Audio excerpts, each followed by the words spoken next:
नमस्कार दोस्तों, पहले इस वीडियो को सुनते हैं।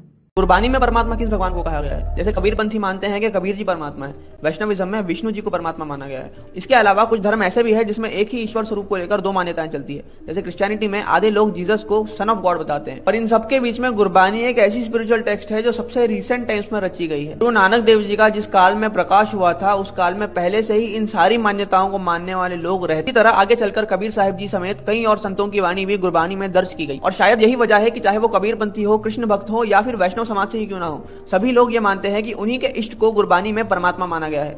लेकिन जब तक कोई गुरबानी का गहराई से अध्ययन नहीं कर लेता, ऊपर ऊपर से बढ़कर वो राम को श्री राम समझेगा, गोपाल को कृष्ण समझेगा और अल्लाह को खुदा या रब समझेगा, जबकि ये सारे नाम 90% ऑफ टाइम उस एक परमात्मा के लिए निराकार स्वरूप के लिए आते हैं और बाकी 10।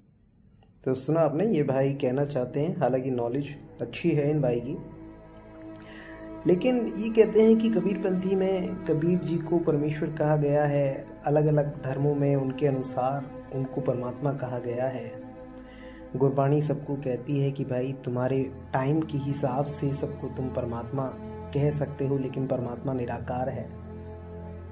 तो मैं केवल यही कहना चाहूँगा इस भाई से कि जो परमात्मा है वो शब्द स्वरूप है, वो कोई देह नहीं है। कबीरपंथी कबीर साहब को परमेश्वर मानते हैं। जो असली कबीरपंथी होते हैं वो कबीर को देह नहीं समझते हैं, वो शब्द स्वरूप परमात्मा कहते हैं उसको।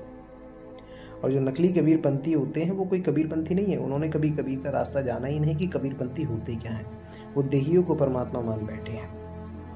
परमात्मा ना साकार है ना निराकार है, वो शब्द स्वरूप है। अब शब्द स्वरूप क्या है, इसको जानने के लिए न जाने तो हो सकता है तुम्हें कितने पापड़ बेलने पड़ सकते हैं भाई, क्योंकि सुनने में बहुत आसान है कि परमात्मा शब्द स्वरूप है, लेकिन इसको समझना और अपने ज़हन में उतारना और फिर अनुभव में लेकर आना, भाई साहब ये समझ लो जितनी भी तुमने किताबें पढ़ी होंगी ना, सब तुम्हें साइड रखनी पड़ेंगी जब तुम्हें ये पता चलेगा कि शब्द स्वरूप अवस्था होती क्या है। बोल देने से बात नहीं बनेगी कि परमात्मा शब्द स्वरूप है। गुरबाणी में बहुत बार आता है शब्द का जिक्र, सूरत शब्द योग भी सुना होगा आपने अगर गुरबाणी पढ़ते होंगे तो।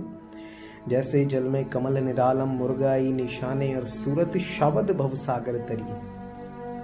तो जो शब्द अवस्था है ना, उसको परम अवस्था कहा जाता है। ये शब्द क्या है, ये कोई चुप्पी अवस्था नहीं है, ये कोई निराकार अवस्था नहीं है, ये कोई साकार अवस्था नहीं है। साकार और निराकार दोनों से जो अलग अवस्था है उसको कहते हैं शब्द स्वरूप परमात्मा। तो परमात्मा कोई हिंदू मुस्लिम सिख ईसाई नहीं है, वो शब्द स्वरूप है। उसको बाइबल में वर्ड बोला गया है, in the beginning was the